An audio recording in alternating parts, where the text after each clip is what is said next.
नहीं नहीं नहीं, वो भैया बत्ती नहीं है, वो उसको भैया बत्ती मत बोलो आप। हाँ, कौन देगा?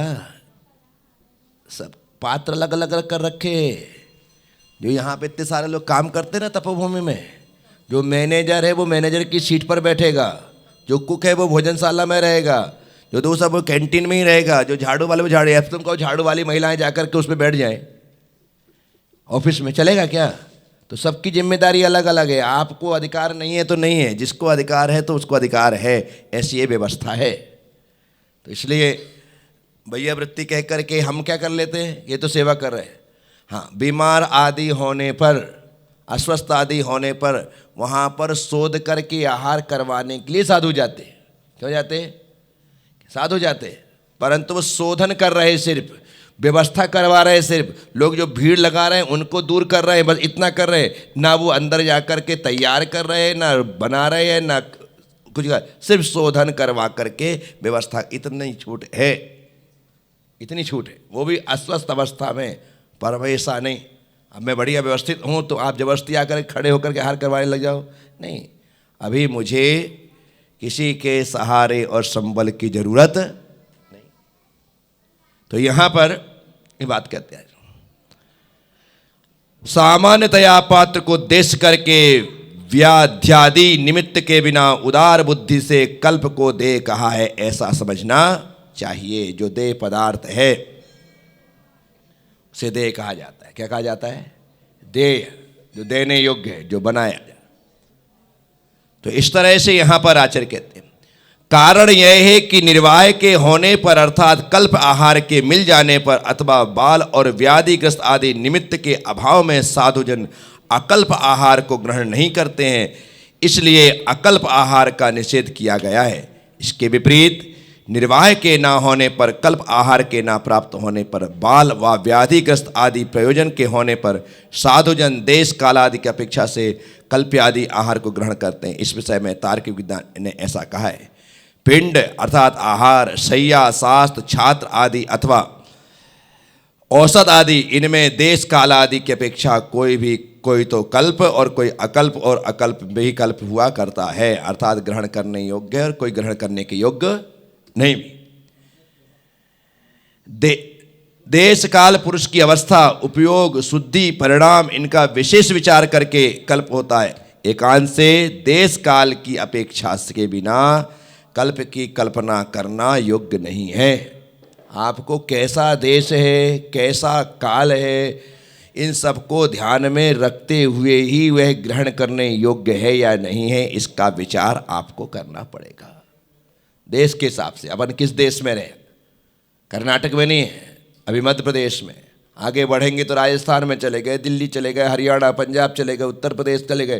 कैसा देश है, उस देश में उसमें कैसा काल है, यहाँ पर क्या चीज़ ग्राह्य है, क्या चीज़ सुपाच्य है, वह ग्रहण करना है। ऐसा नहीं कि हम वहाँ पर लेते तो यहाँ पर भी लेंगे, वही नहीं, ऐसा नहीं है। तो देश काल आदि को ध्यान में रखा है।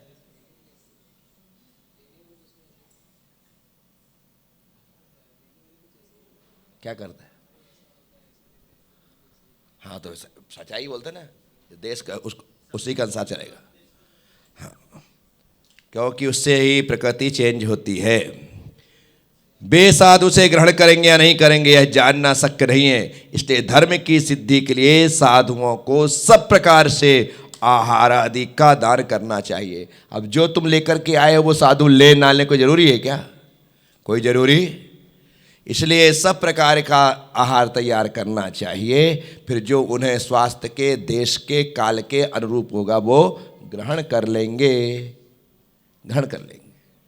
वो अपने शरीर की जैसी डिमांड, दाता के निर्देश करने पर पात्र उसे ग्रहण करे अथवा ना करे तो भी दाता को उसके विषय में निवेदन करना ही चाहिए। क्या? वो ले ना ले, आपको एक बार तो दिखा करके निवेदन करना ही चाहिए।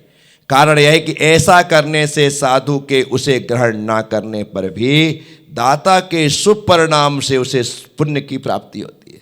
अपन ने पहले ही हटा दिया, नहीं, पहले हटाने की परमिशन नहीं दे रहे आचार्य जयसेन स्वामी। वो कहते दिखाओ, निवेदन करो, मनाओ, वो ना ले बात अलग। तो उससे क्या होगा, आपके शुभ परिणामों के कारण आप दे रहे हैं तो पुण्य कमा रहे हैं, और नहीं दे रहे हैं तो भी पुण्य कमा रहे हैं। ये व्यवस्था है। तो इस तरह से यहां पर इस धर्म रत्नाकर के दान फल के हमने करीब 10-12 गाथाओं के माध्यम से थोड़ी सी चर्चा यहां पर की है। इस विषय को यहां पर विराम देते हुए आज तपोभूमि एवं भारतीय जैन संगठन के संयुक्त तत्वावधान में स्मार्ट गर्ल्स इस नाम से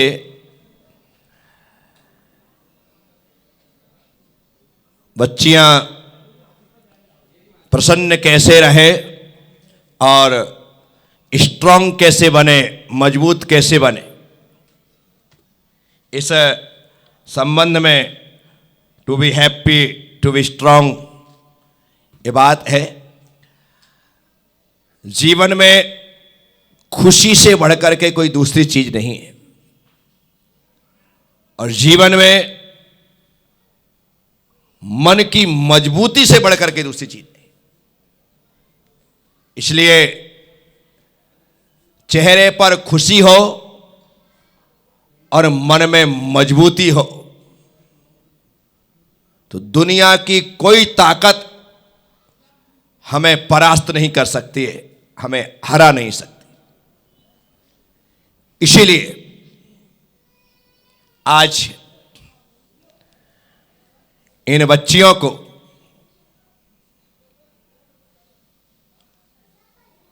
श्रीमती क्या नाम है, कल्पना कर्णावत शायद, इनके द्वारा ये मेंटर है और वो आपको स्पीच देंगी, आपको सजेशन देंगी, आपको वो मजबूत बनाएंगे। बोला भाई शैलेंद्र, मजबूत बनाएंगे।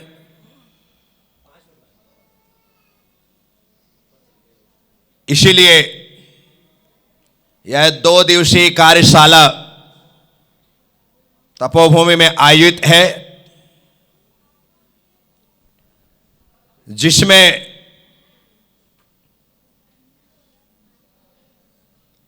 आप लोगों ने शिरकत की है, जिसमें आप लोग हिस्सा लेने जा रहे हैं। आज लड़कियों के मन में जन्म से ही भय पैदा कर दिया जाता है, और भय यह है कि तुम लड़की हो, तुम कुछ नहीं कर सकते, तुमसे नहीं हो सकता, तुम्हें यह नहीं करना चाहिए।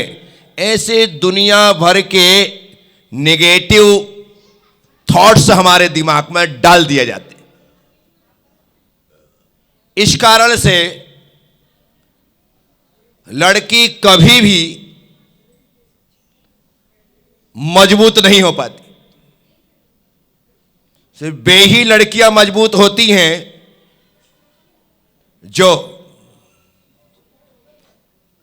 बचपन से ही लड़कों की तरह जीना पसंद करती। वे मान लेती कि नहीं, मैं भी लड़के से कम नहीं। जब मैं लड़के से कम नहीं हूं ऐसे उसके दिमाग में फिट हो गया तो निश्चित तौर पर वो अपने आप को मन से और दिमाग से स्ट्रांग बना लेती। तो आप लोगों को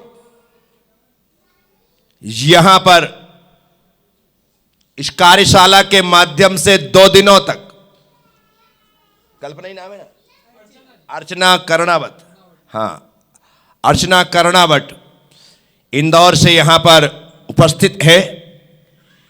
आप इनके सम्मान में तालियां बजाएं कि जो आपको मजबूत कैसे बने और खुश कैसे रहे, इसकी सीख प्रदान करेंगे। इसके अलावा और भी इतनी बातें होती हैं जो सिर्फ एक मां या एक शिक्षिका लड़कियों से कर सकती। वो बातें अर्चना जी आपसे करेंगे।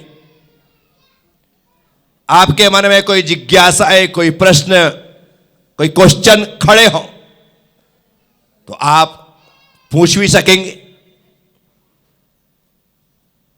क्योंकि सुनने के साथ साथ पूछना बहुत जरूरी है। पूछने वाले बच्चे विशेष इंटेलिजेंट समझे जाते, सिर्फ इसलिए ताकि वो सुन ही नहीं रहे, सुनने के साथ समझने की कोशिश भी कर रहे, और जब समझने की कोशिश होती है तब क्वेश्चन खड़े होते, और जब क्वेश्चन खड़े हुए और आपने हाथ खड़ा करके क्वेश्चन पूछा है तो फिर अर्चना जी आपको आपके प्रश्न का समुचित समाधान देंगे। इसीलिए आपको सुनना है, आपको लिखना है, आपको पूछना है, आपको समझना है, और ये 4 काम करने के बाद आपको हैप्पी रहना है और आपको स्ट्रांग बनना है। बस स्मार्ट गर्ल्स का एकमात्र ही लक्ष्य और एक यही उद्देश्य है कि हमारे देश की सभी लड़कियां मजबूत बने, मजबूती के साथ वे अपने कदम को आगे बढ़ाएं और अपने परिवार का, अपने माता पिता का, अपने समाज का, अपने देश का नाम रोशन करें। बस इसी भाव से आज यह कार्यशाला यहां पर आयोजित की गई है। भाई शैलेंद्र शाह, जिनकी एक विशेष इच्छा कि इस प्रकार के कार्य हमारे द्वारा आयोजित होने चाहिए, और उनकी भावना ये साकार रूप लेने जा रही है। तो बस मैंने अपनी बात यहाँ पर आपसे की है, और अब आगामी क्या कार्यक्रम है